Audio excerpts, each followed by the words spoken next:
Here's a quick little survival video I filmed on the weekend off the English coast. It is meant to be a guide / instructional. I often use an anchor with this. We'll be detailing and testing some common methods, techniques and stories and how to film them. Please do excuse the note reading and the sunburn. Thank you.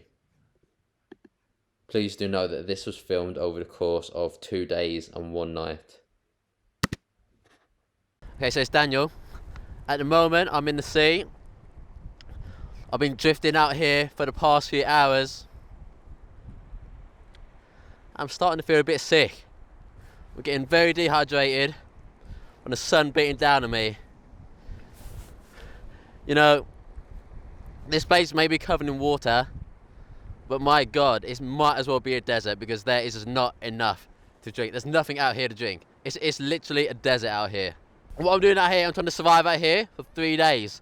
I'm on the first day, and I feel quite scared. It's not night time yet. I've been out here for a few hours, and I'm very kind of anxious about this water. You fall into the water, you could die, and there's not really anyone around to save you. So I was going to see how it goes, take it, a bit at a time. My mouth's already dry, but I'm not having any liquid inside me. Okay, so basically I'm in the sea, in the English Channel. I'm already feeling weak, I'm feeling a bit sick as well. So my plan out here is to try to survive for 3 days in total. I'm on the first day, and I'm just about kind of doing it. Water's not my favourite thing. I'm not like an amazing swimmer, so we're gonna have to see how this goes. Now I've got this dinghy, which I bought online. I spray painted it white to make it more visible at night for myself and for the camera. There's certain survival ideas, that happens in most survival kind of films. So first we've got shelter. Now with shelter, I can't really make anything. I'm out in the sea, you can't make shelter out of water. With fire, you can't make a fire because you're on an inflatable dinghy. A fire is going to do nothing but take the risk of actually burning down your dinghy. The embers might melt through the plastic, and it will destroy the craft and it will sink it. We've also got food. My best move out here is going to be seaweed and fish. I will try fishing. I don't really have any fishing equipment, but I will make something up. And water, well, there's plenty of water, but we can't drink it. It's the old kind of saying, water everywhere and not a drop to drink. At the moment, I do feel a certain amount of fear, but courage is going to places where you don't want to go. It's just a place I don't really want to be, but you got to be brave and you got to go out and do it. Now, a lot of survival is all about preparedness and knowledge, so the more you know about the area, the better.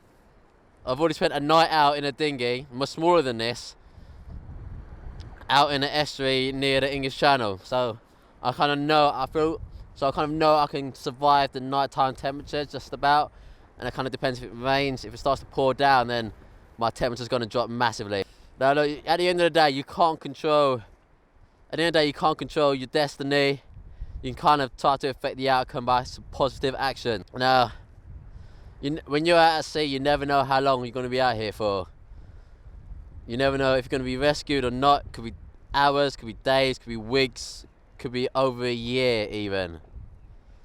So this kind of brings down, well, this kind of relates to the whole Stockdale paradox, where kind of a military man from Vietnam would see that the most optimistic soldiers wouldn't survive, as they weren't able to deal with the kind of the punishment and the defeat and the losses.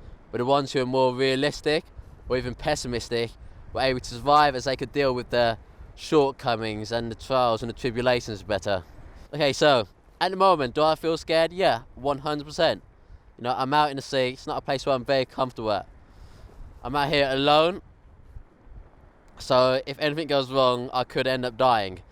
Like, fear can be very disabling, but it's all about trying to manage your fear so it doesn't affect you, because once the fear overcomes you, then all your decision making in any survival situation is going to leave you making the wrong decisions. You got to use your brain and not just think. Like, kind of being at sea is all about balance. Like, On your dinghy, you keep your legs wide. You want to spread your body weight all over. You don't want to be standing up really at all, because you're risking your chances of falling in much more than if you're just lying down. You know, survival is all about being lazy a lot of the time. You got to save your energy for when you actually need it. You know, if I see a boat, you want to go to a boat. And obviously, I am at a safe distance. You know, I'm not, you know, trying to put my life in too much jeopardy. So, you know, if I need to get to the shore, I'm sure I will be able to. But, you know, I'm at a deep enough distance, you know, to kind of make it have that danger involved. You know, it's all about balance out here, like weighing the scale, like a ballerina on their toes. You know, you gotta kind of become one with the waves and the swells, because it's going to be constantly moving. The sea is constantly moving, and you just need to be able to adapt with that. You know, the tides come in, the tides go out. Around about every, you know, 5.5 hours, the tides will come in and they'll go out, and keep on going. You know, it'll be in twice a day and out twice a day on average. You know, the sea can drag you deeper, especially when the tides come in back out. So you got to be careful to make sure you don't get kind of dragged out in a dangerous situation. Because once you're out there, you never know what's going to happen. You know, if you're too far from the shore, you may never get back, and that's how people die. You know, in 2016, that's when the most deaths on the UK coastline were. It's the record high at the moment, at around, I think, 362, 2016. So I want to make sure I do not become one of those figures for 2017. If you're out on a dinghy in calm weather, you might bob around for a few hours. You can drift as far as 2 knots. In calm weather, sure, you may be able to bob around the same place in the sea for a few hours, but, you know, if you are moving a lot, if your dinghy's moving a lot, let's say at a rate of like 2 knots, then you can move up to like 50 miles a day. It's just going to put you out of place. So if a search and rescue team's trying to find you, they're not going to find you, because where you were one day is not going to be where you were the next day. That's 50 miles in any direction you could have gone. So that's increasing the search area infinitesimally. Well, that's a bit of a swell there. Oh, okay, that was a bit of a swell. Okay. I'm not a fan of these swells at the moment. It's kind of pushing my dinghy way too high and very unsteady. Now, quite a bad thing about the sea compared to many other environments, say up in a mountain, say over, even in a desert, you know, there are markers of the geography. You know, in a desert, depending on the desert, it may be quite hard. But you know, like if you find a tree, you see a tree in the distance, you see a sand dune in the distance, you know where you are from there. If you're on a mountain, you got very good markers of locations. Out in the sea, there's no markers. Everywhere looks the same in every direction. So you kind of got to be aware of that. So kind of the main thing you need to be aware of is kind of the orientation, you know, your north, south, east and west. If you know that, and you know where the landmass should be from there, then that's your best bet. Like, it's literally hopeless to try to fight, you know, the sea. You know, the tide's going in and out, you can't fight it. You know, you're going to exert way too much energy trying to fight it versus doing anything else. So you kind of want to be very careful and not waste energy, because, you know, if you start burning too much energy out in the sea, you're going to end up just burning yourself out, and you're going to get exhausted faster, you're going to survive longer. You know, survival's lazy. The lazier you are, the longer you survive. That's not an exact rule, but, you know, the least you want to expend the least energy as possible, slow down your metabolism and go from there. You know, if you go past a certain point and you get dragged out too far, then you may never actually come back. You might find yourself in a shipping lane and get sucked in by a ship. You might find yourself in a wave or a swell that's too high, and you could end up dying. Whoa, yeah, that wasn't too stable. Okay, so to keep a certain gear out here dry, I want to utilize an old method used by soldiers in, you know, World War II. You know, to keep the muzzles of their rifles dry, they would often use condoms. So I'm going to be doing that. I'm going to have to be careful for them not to tear, as condoms are quite weak. So sit over like weirdly shaped objects, they will be quite difficult. But yeah.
Oh. Oh. Oh, so tired and in pain.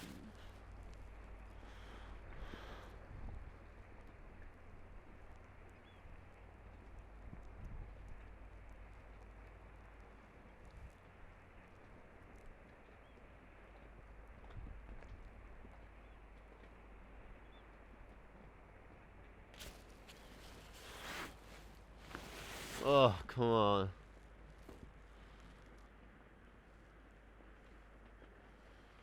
Oh.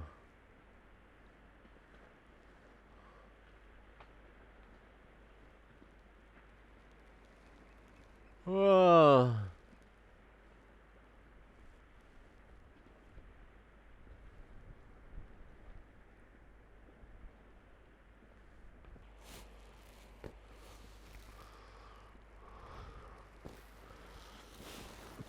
Wait, so it's been. Oh. Oh my god, I feel sick. Oh.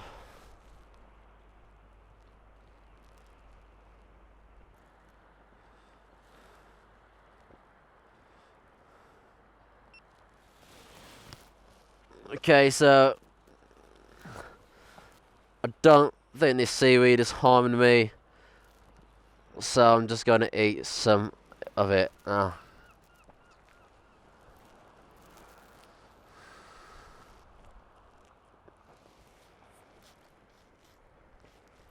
It's not too bad. It's just a leafy green. Oh, so tired. I've just been falling asleep. I'm just gonna try my best to try to sleep off this seasickness. So I feel way too ill. Oh.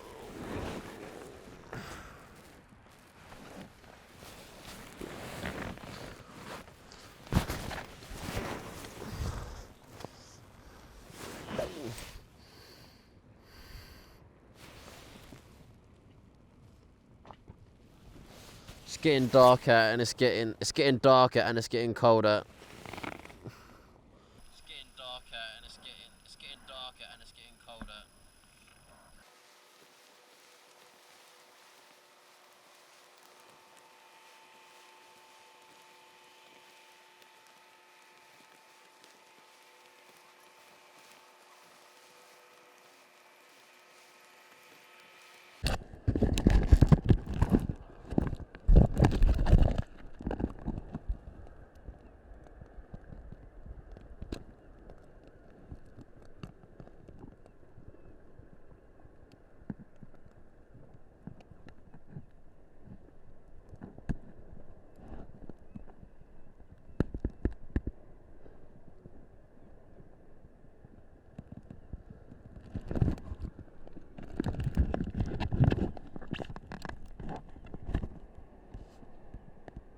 The sun's going down.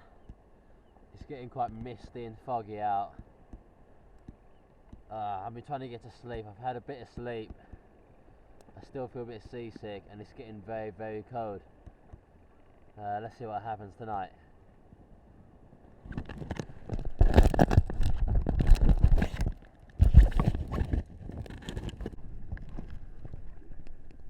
That's the moon behind the clouds.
This is such a bright moon.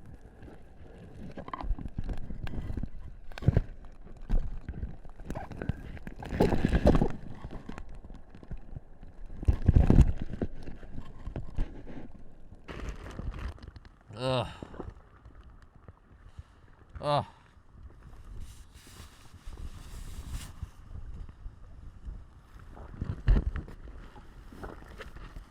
Like, the moment I start moving, I just start feeling sick again. Ugh. It must be like the middle. It must be. I can't see. It must be the middle of the night now. And I just feel terrible still.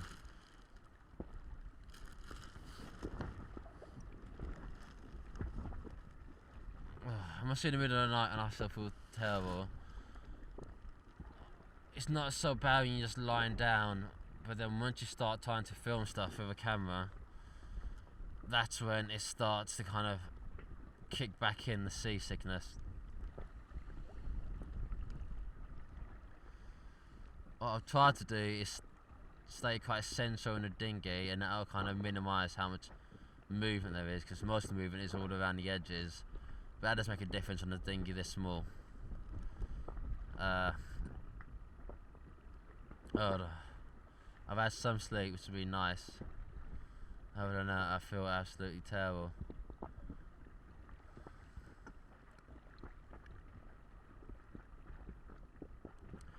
The temperature is taking a turn for the worse as well. It is absolutely freezing cold. The wind takes the heat out of you. The sea air just takes the heat out of you. To kind of get some more light.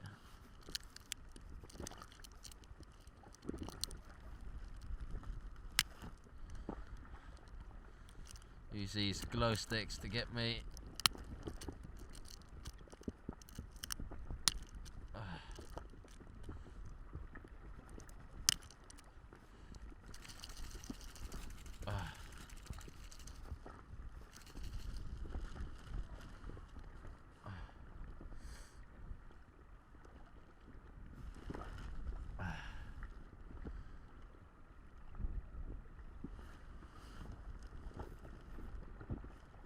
My only plan now is to just try to survive the night and try to stay warm enough. I'm absolutely soaking wet. Despite not even having been inside the water, I'm still soaking wet. Just from the sea air and just from water just constantly splashing its way in. It does soak you through. There might be a leak on this thing, I don't know. But there's got a fair bit of water inside here.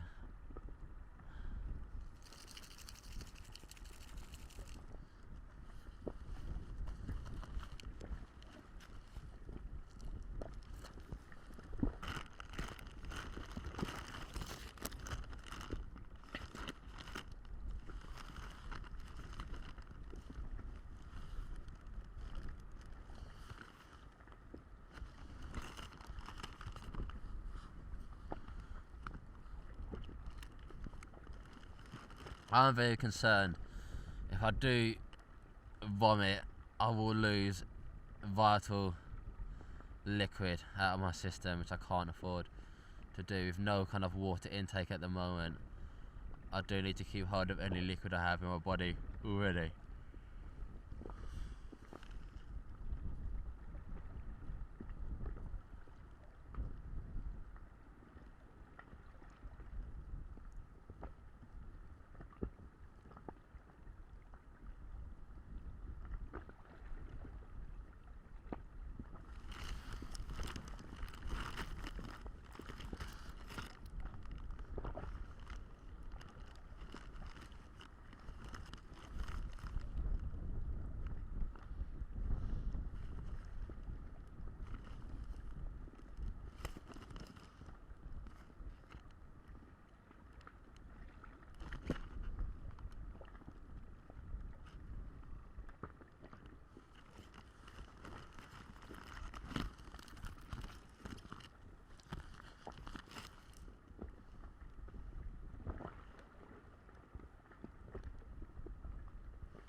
Oh, oh, I feel so sick.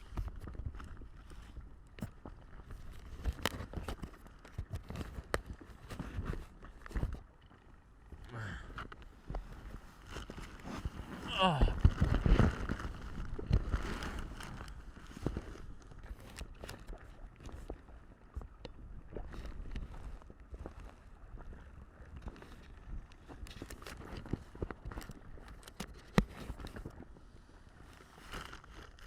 Oh.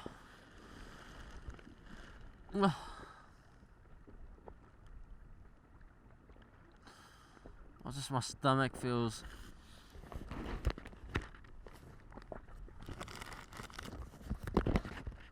just so nauseous at the moment.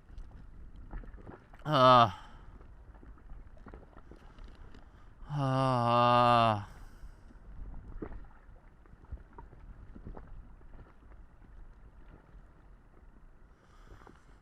Ah.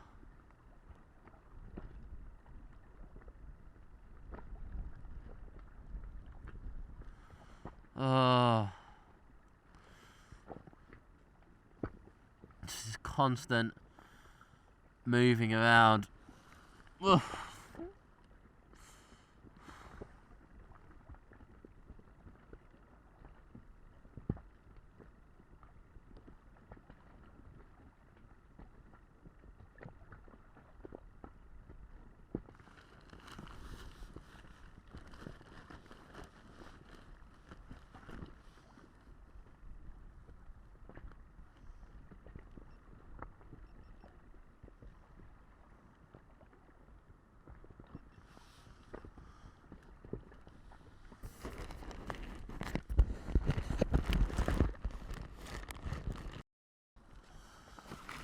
Oh God.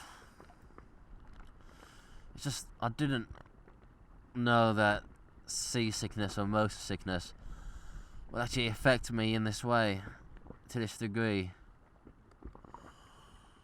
I'm so tired as well. I'm concerned about sleeping. As if I'm asleep, I'm not aware of the swells or the waves. Which means I kind of feel a bit more in danger. And it's so it doesn't help that it's so cold that I'm kind of have a certain fear about sleeping right now.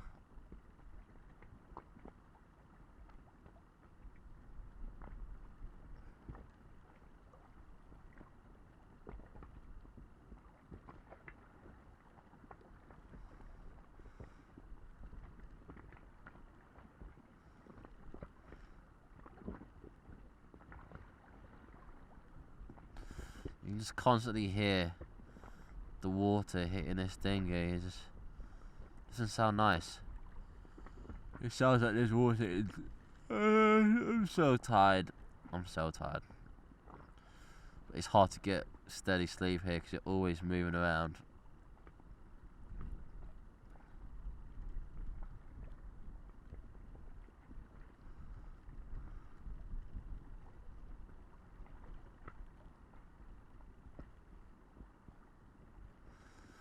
Yeah, it's hard to get any steady sleep because you're constantly bobbing around and it keeps you awake.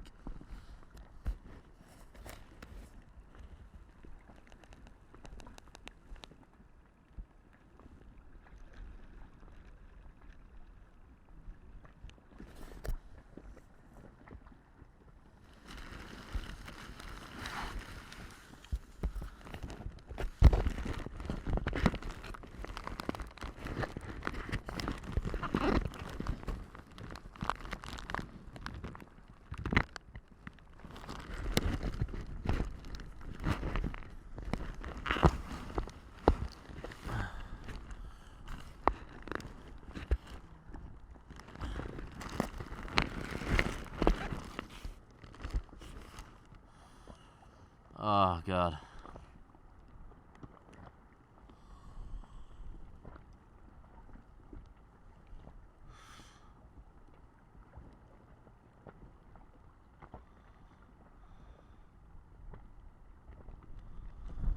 No, it's getting... Nah.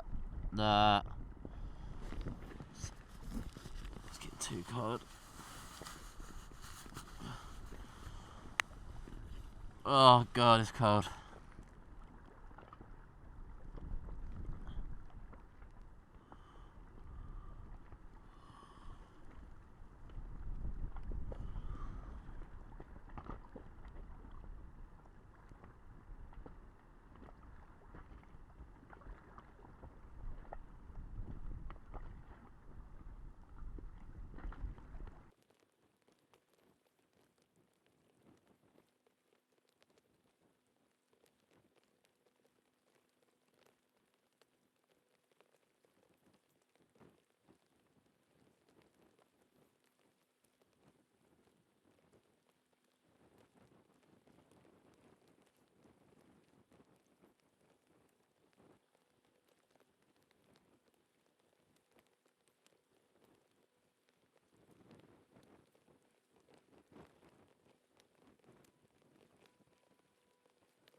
So yeah, I've been trying to avoid going to sleep. I'm kind of scared if I fall asleep I might not wake up. My boat might kind of sink itself. I'm trying to avoid going to sleep, so I'm scared when I wake up and the boat might sink itself. It's so cold. And I have had a bit of sleep, you know. In my dreams I was, getting with a girl, and my mouth was so dry the whole time. And it, that kind of reflects how I feel in the real world, where my mouth is very dry. Like all the seawater, the salt water, the lack of actual fresh water. Like, the boat being white will increase my chance of being seen if a boat does come across my path. In terms of, like, I don't want a boat to crash into me, because it would absolutely just probably drown me or something like that, probably. So yeah, staying warm at night is my #1 priority. Food's not important, water's not important, fire's not important. Just being warm is key. It's important to not get rid of your clothes, discard them, because they will keep you warm the more layers you've got on. And I try to keep my face below the walls of this boat, as that kind of blocks out some of the wind, and I'm wearing my hood to stop the wind from hitting my face as well. But as I do this interview, I'm getting absolutely bloody cold. It's getting cold. Clothes are an important barrier between your body and the elements, so it's good to keep them all on. They are wet. I'm shivering. But, oh God, it's better than being naked. And I've done these things like this naked, and being naked is the worst, as you're just cold the whole time. But the only shelter I really have is my clothes and a bit of plastic. The only shelter I really have are my clothes and a bit of plastic. My heat loss areas, or my heat loss zones, really at the moment are like my feet and my face.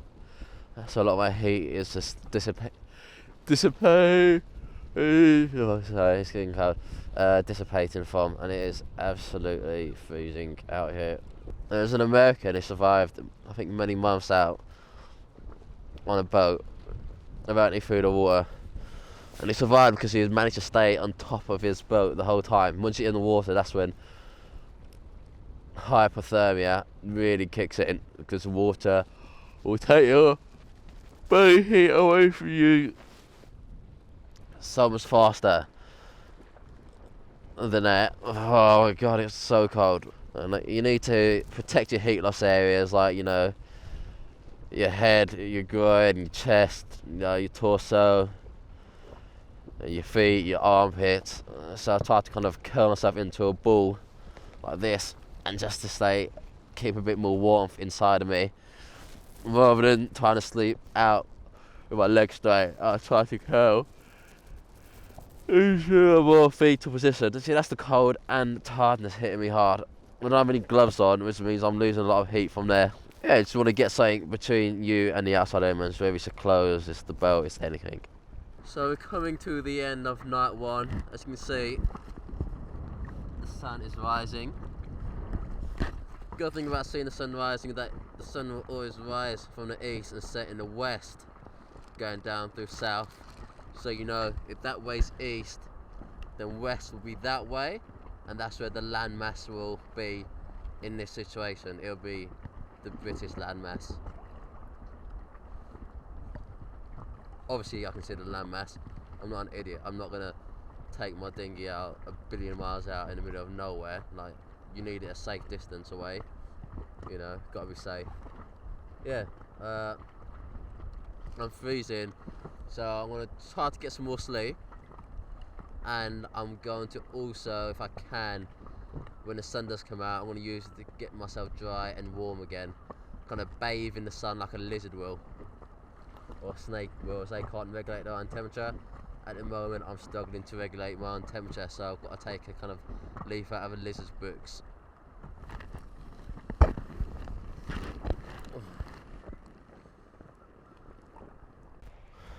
Alright, so just a quick update about using condoms to dry your items. As you can see, I put my audio recording into 2 condoms, just like the World War II soldiers did. Yeah, so I've survived my first night out here. It was pretty damn cold. I'm still cold at the moment, but I'm kind of trying to let the sun kind of warm me up and dry me off, you know. I'm still wet and soaked from being inside this dinghy. I haven't even been in the water yet, but just, you know, the water splashes into here. There's piss inside it as well. It leaves you quite wet and soaked through, so I'm trying to let the sun evaporate the water off me at the moment. Well, to be honest, I'm going to be a little bit lazy. I'm going to just record just a bunch of like anecdotal type stuff now, because it is very hard to film out on a dinghy. There's some notes I made last week, which are things I wanted to talk about when I'm out here. So it's going to all be in one cut, so you have to edit that yourself. Okay. So this is one survival challenge where there's so much water, but I can't drink any of it at all. It's a very unique situation that I've never really been in before. In most challenges, the water which I've been around is normally always been fresh water, if there is any water there. You know, it's the old adage, water everywhere, but not a drop to drink. Ocean seawater should be avoided because it's really bad for your kidneys. It can cause kidney failure and dehydration. You know, whilst I think everyone pretty much recommends you don't, there have been doctors in the past. A guy called Dr. Alan Bombard, back in 1952, did a study where he went out at sea and drank seawater, but his findings weren't very clear and there wasn't really that much data. He kind of wrote down on it, so I'm not really sure how much seawater he drank versus how much fresh water he drank. He said he spent like 65 days out there in the sea with no provisions other than salt water, some fresh water somewhere from like rain, and like fish. How much of this is known to be true, there's no way to know. What his ratios of fresh water and seawater were. So it is possible to do this.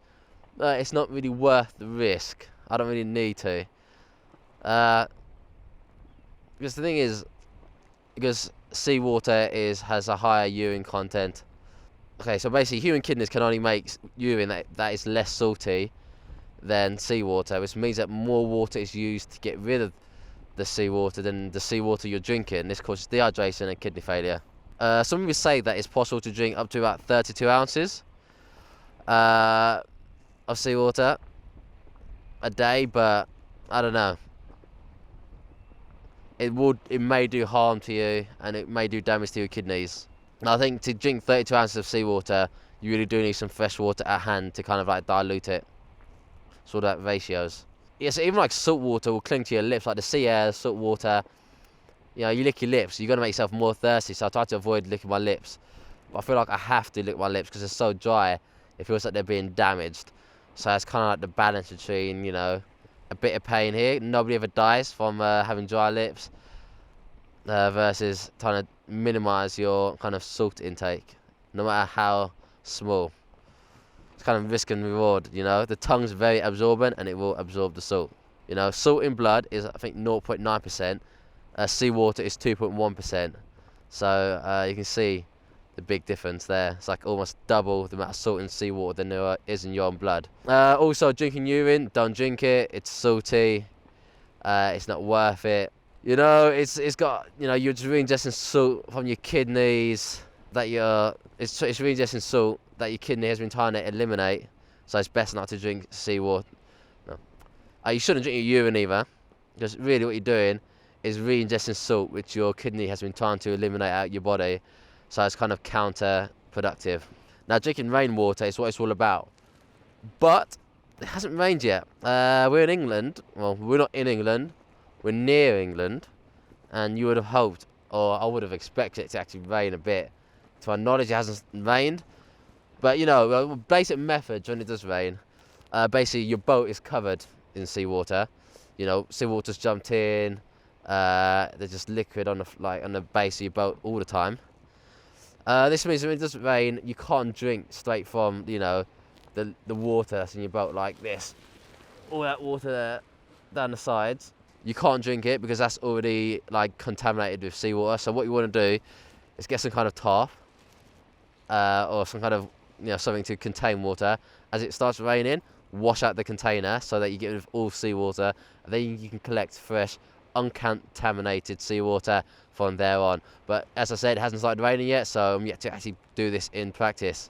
Yeah, so basically about my night's sleep last night. It was bad, it was cold, I was shivering at times. I kept waking up quite a bit because of the movement of the waves. Still feel a bit seasick just from constantly being bobbed around. My hands were pretty much completely frozen, could barely even move them at all throughout the whole night. And this is followed by the fact that my back is killing me, because when you're kind of lying in a raft like this, it is very bendable to your weight. So I was already sleeping in like a slumped position, and then when you combine that with the constant movements of the water underneath your raft, your keeps on like bends your malleable base, like my back was constantly being contorted into uncomfortable positions, which wasn't very nice. So that was very uncomfortable. As I was doing yesterday, I kind of wanted to fill in some stuff about the seaweed. So I didn't really have time to talk about. Seaweed can be one of your best sources of sustenance out here if you don't have the equipment to fish. You know, it's very easy to catch, very low intensity, but the calories aren't really very high. So you can do seaweed, as I did yesterday. I did a few tests of it. I tested it on my tongue, waited some time, see if it had any ill effect on me. It didn't have any ill effect, so I continued eating it. Living off seaweed may not sound fun, but hey, like, what you're gonna do, it's easy food, so you can't really complain too much. You know, it might not be, you know, the most appealing meal or appetizing meal that you can find, that you'll have all year round, but it'll, you know, fill in that little void in your stomach and make you feel that bit better, you know. It'll kind of activate your digestive system, and that'll help keep you warm in the night, you know. If you eat a bit of seaweed late at night, then throughout the night your body's going to be kind of working to digest it, and that's going to keep you warm. But be careful not to eat too much. It is quite hard to digest the food, so if you don't really have any drinking water, it can kind of do more harm than good. But you know, I only had a little bit just to settle my stomach. So I feel like it might have settled my stomach. I feel a bit better. I still feel a bit nauseous from moving around all the time, but I'm kind of getting a bit more used to this seasickness. You got to make sure you thoroughly chew it, because it is hard to digest by your kind of digestive system. Chewing it properly would do you the world of good and save a lot of hassle down the line.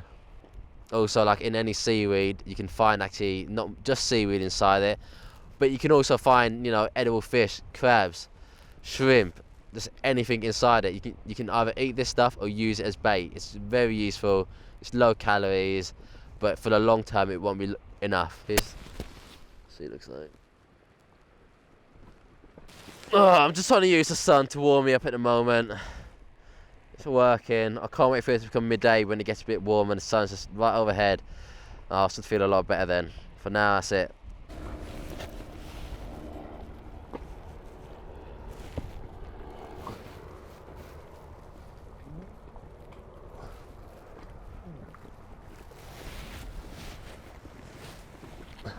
You never know whether a helicopter could be a rescue helicopter or not. Who knows? There's no way to know. I'm gonna do some fishing. I don't have any fishing line or fishing equipment. We're gonna go very improvised stuff which you can find out in the sea or on your boat, like in the water or on the beach. So what you see a lot are tin cans floating around sometimes. And I've got my shoes as well. What I want to do is make a fishing line out of my shoelaces, and then I'm also going to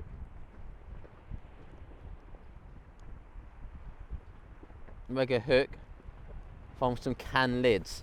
So it's going to take my shoes off.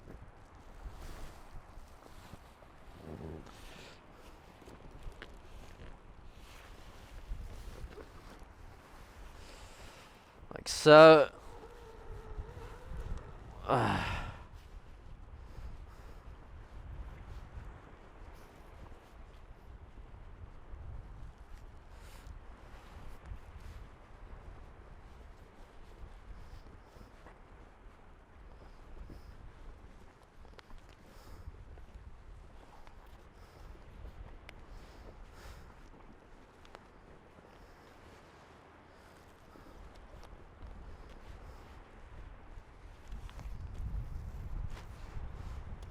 There's now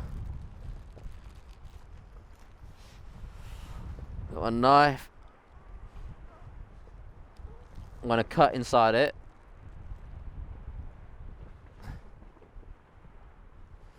I'm going to have to use a sharper knife.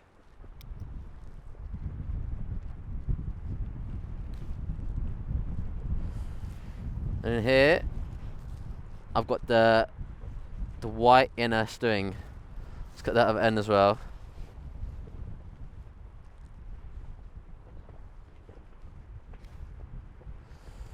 So if you can see it,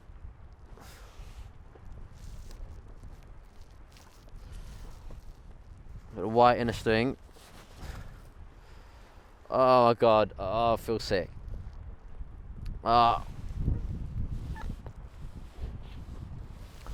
Feel very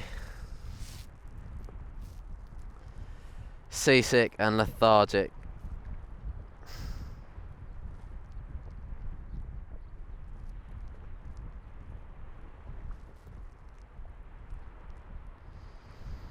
This is why I can't do anything on this dinghy. I just feel just motion sick all the time.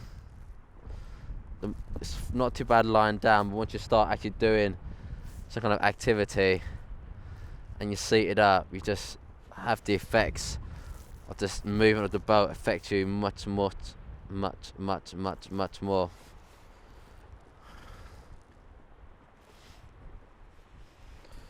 Oh.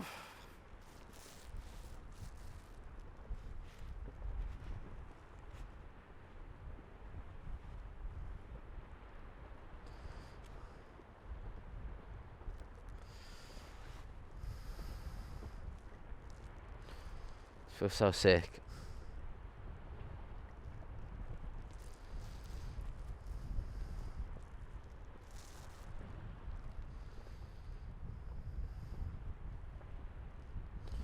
Wow.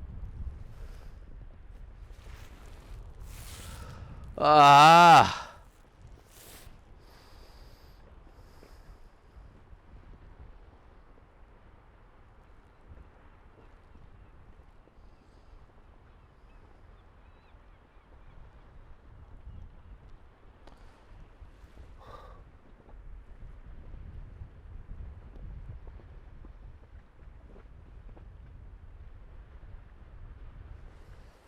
Oh, yeah, sick.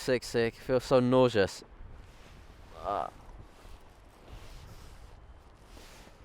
Oh. Oh. Oh.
Oh. Oh.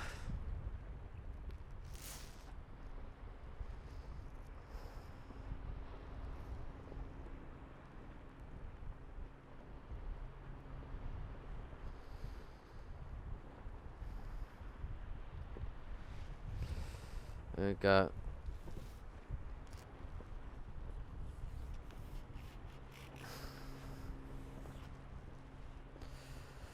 This will act as a fishing line.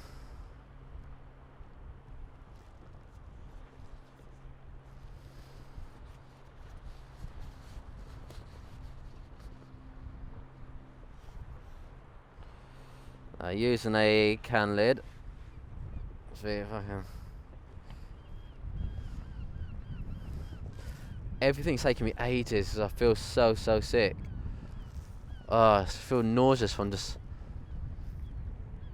Ugh. Ugh. I just feel like I need to constantly burp. Ugh. Ugh. So you wanna try and make a hook out of this, generally by bending it and just.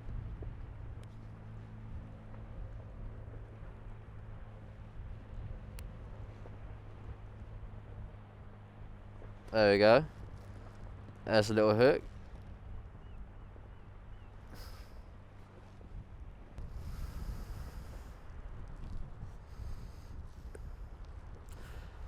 And there is an improvised hook.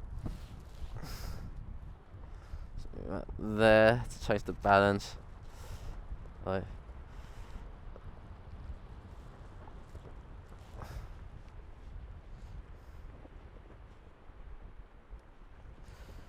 The great thing about these is that put a bit of bait on it as well. Put a bit of bait on this as well. Fish are very much attracted to shiny objects, so this will kind of catch the sunlight, and that will kind of make the fish more interested to kind of bite and see exactly what it is. So let's give it a go.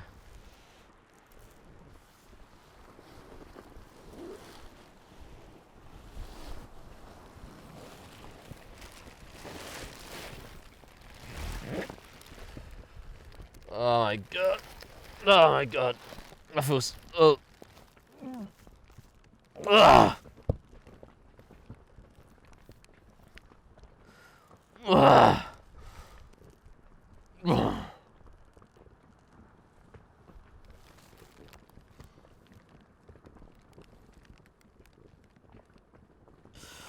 Ugh.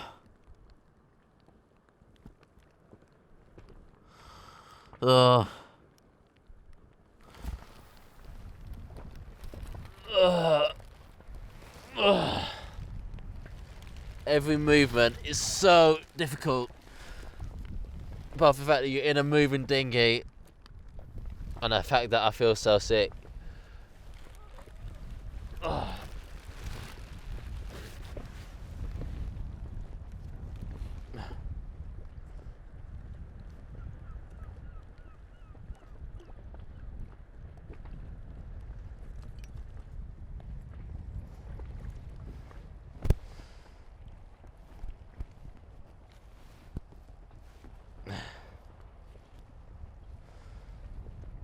There you go. So it's going to put that in.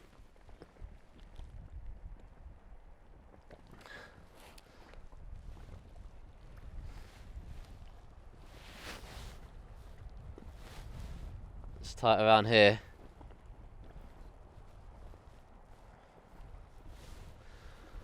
And we'll see if we get a bite or not. It's unlikely to us. Even if I do catch a fish, do I even want to eat it? Because I feel sick already. No.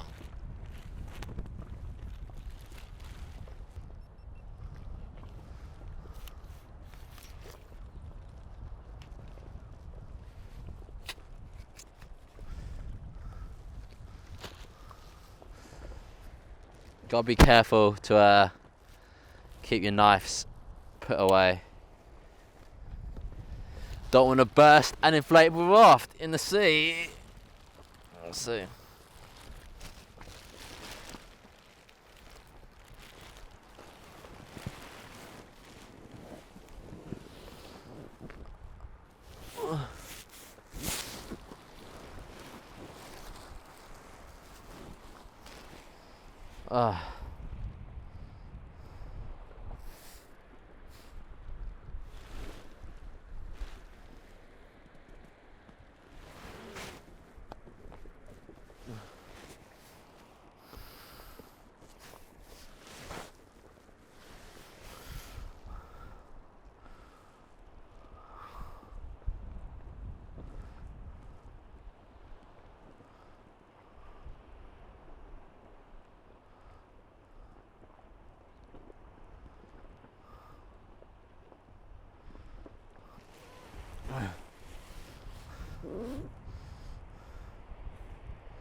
Okay, so like when you're in the sea, your main source of kind of food will always probably be what's in the sea, which is going to be fish quite often.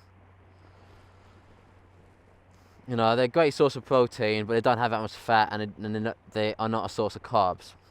But you know, they're a great source of protein, great source of food. An advantage of my boat is that underneath it it's a dark colour. For some reason, fish do seem to like the shadows created by dark surfaces on the top of the water. Whether it's because they like it out of curiosity or they feel like it provides them safety, who knows. To catch them, you can put like jewellery on a line. I've used a can lid and used that to help catch them because, you know, they are attracted to shiny objects, and we'll see what happens. You can use like a piece of you can also use pieces from a smartphone if need be. You can do whatever.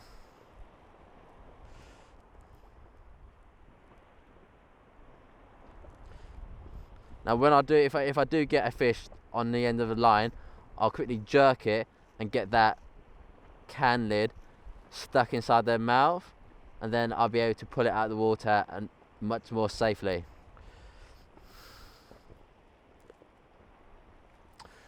You know, whilst using the can lid,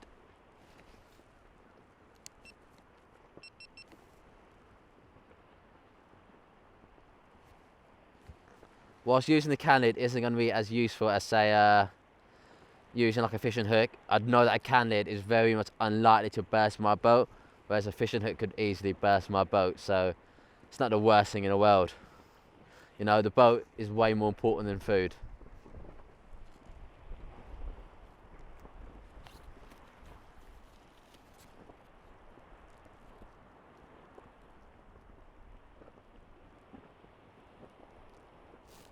Now, it's better to fish during the day when it's warm because I feel like you can be more active. But at night, if you can use a light, you can definitely attract more fish to your bait.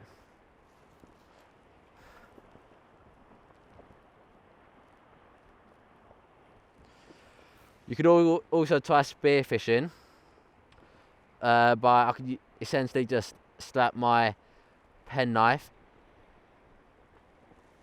on my. You can also try spearfishing. I can always put my multi-tool Swiss Army knife on the end of a pole, but they are floating poles, so I don't see how that's ever really going to jab into a fish.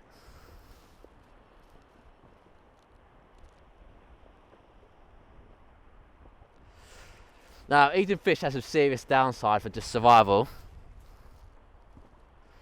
Whilst they are full of protein, protein does require extra water. So yeah, basically, yeah, fish has a serious downside to any kind of survival task. You know, they are full of protein, which is a massive plus, but protein requires a lot of extra water just to flush out the byproducts of digestion. It's better to get carbs, but you know, eating protein, eating in general, will force you to kind of get dehydrated faster than, say, if you was eating carbs. But you know, there's not many carbs out in the sea, unfortunately. There is seaweed, but you can only have so much, as it is hard to digest, and it is, you know, covered in salt as well, and you can never really get rid of the salt content inside it. You know, fish are not just food, they're also liquid and water. Like, you know, in their flesh, their eyes and their spine, there's water. You can extract the liquid by breaking open a vertebrae and sucking it out. But you know, it's better off having fats and sugar in survival, but I don't have any on me.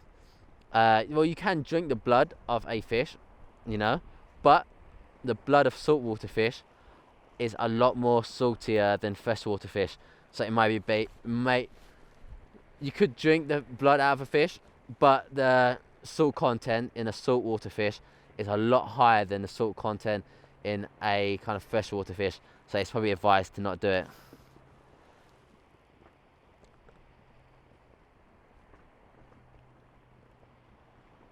So you should never really drink the salt of a freshwater fish, or you should never drink the salt of a saltwater fish. You know, if you find a bird or turtle, give it a go. Yeah, the meat of a turtle is very good. Birds are great sources of food, and they contain, you know, quite a bit of liquid in them. And also, you can save any bits you don't use for bait, which is going to make fishing so much easier. You know, waste not, want not. You have to be a scavenger in every way you can. Like with seaweed, you should really be boiling it first, but with out here on a inflatable raft, there's no chance of boiling seaweed. If you're on an island, yes, you can try to boil it, but not out here.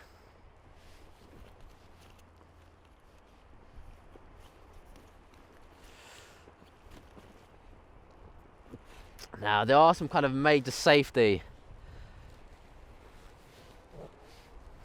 Now, there are a lot.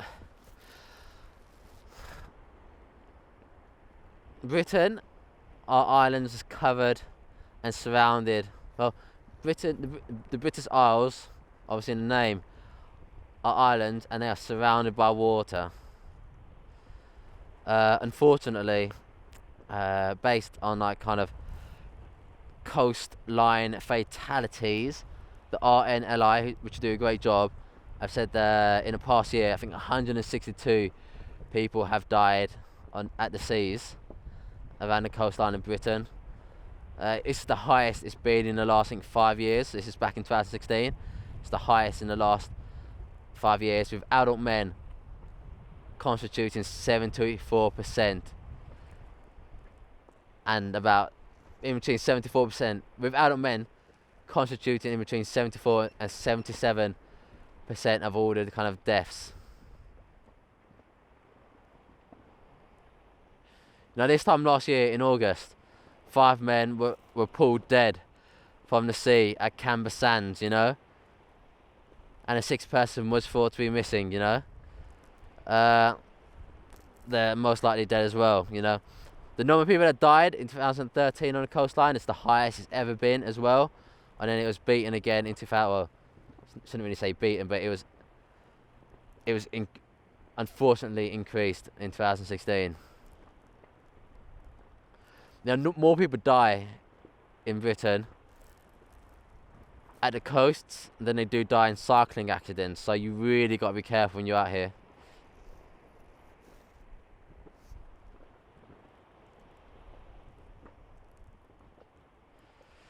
A lot of things that contribute to a lot of things that contribute to deaths out here. Stuff like cold water shock, rip currents, rip tides, you might know it as, fatigue in the water. You get hit by the cold shock, you panic, you start breathing much too fast, and then, you start taking in water, your body seizes up, you end up drowning, The water, it's full of hidden dangers. In the water, it's so different to land. On land, you're safe. In water, you go inside the water, there's no oxygen, there's no air, you will die. Within like a few minutes of being like underneath it.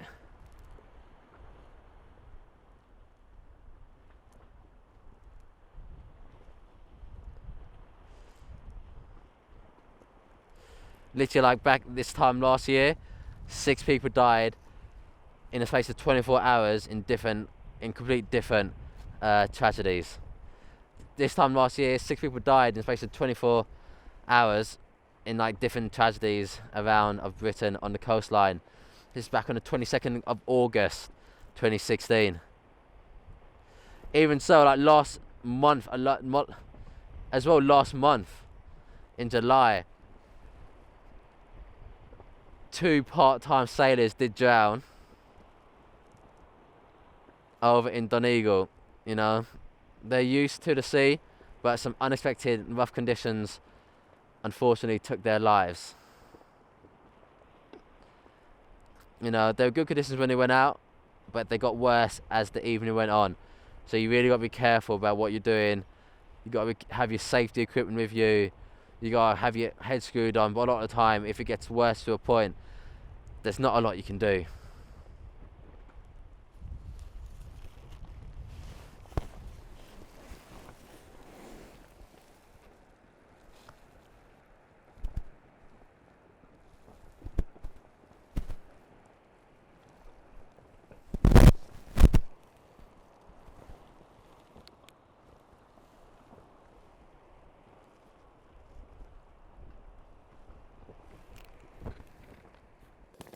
I'm about to take off all my gear. Because everything I'm wearing feels so itchy. Oh my god, it's so itchy. Like, all over my whole body, and my back especially. I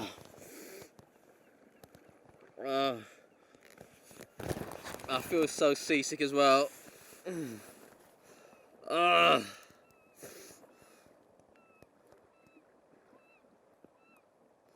just want to throw up. I want to throw up at the moment. Oh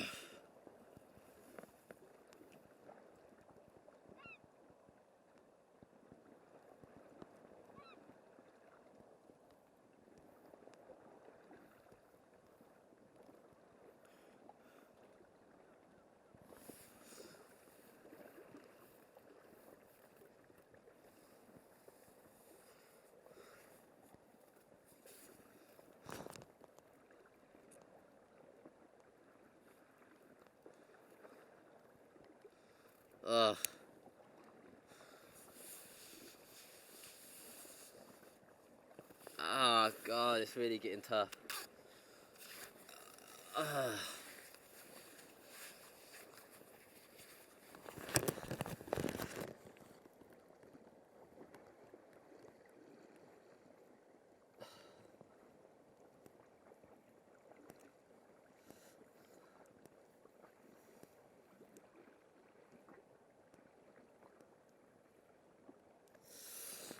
Oh my god, it's so hot as well.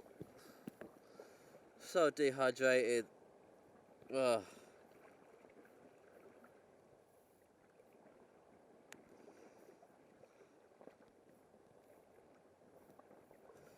I'm pausing now. Sort of bag out.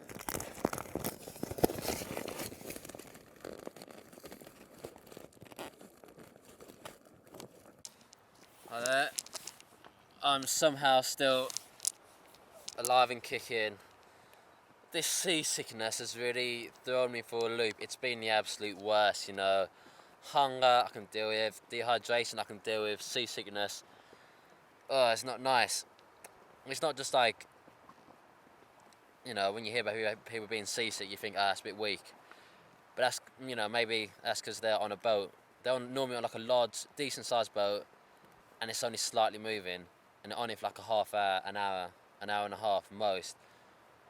This is the second day I've been on this same dinghy. It's a small inflatable dinghy. It's constantly moving because it is small and it's inflatable.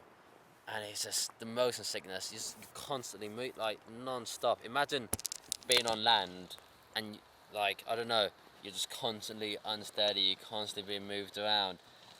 So that feels like, and it's just absolutely torn my stomach apart.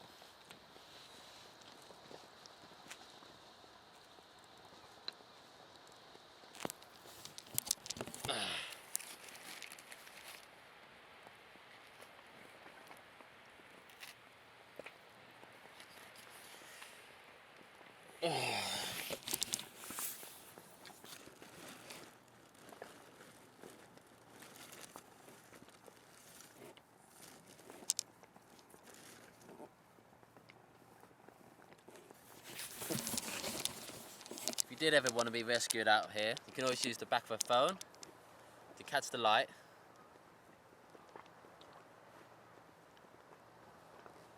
And create a signal.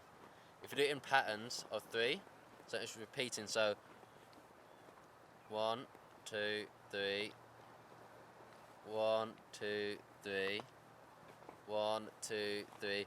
Because humans are kind of trained to see patterns and then work to see it as non-natural if it's patterned. See, I'm absolutely fucking knackered after being at sea.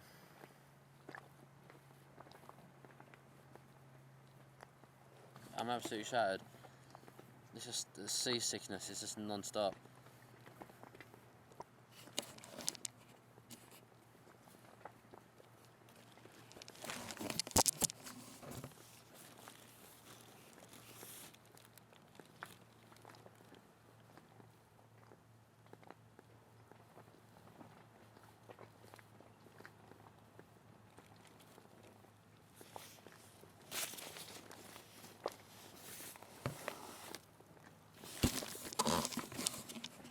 Now, I'm avoiding trying to catch any fish or trying to...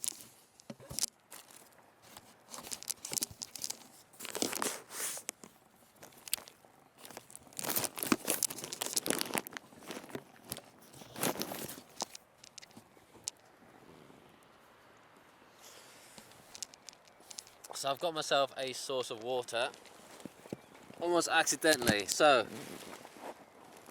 inside this plastic top, there was seawater, and now you can see all these droplets at the top must have evaporated and condensed. So what I'm going to do is cut it open and lick the droplets. It's not a lot, but it's good. Now it's right like a solar still. So yeah, I'm going to just go into it and get some liquid.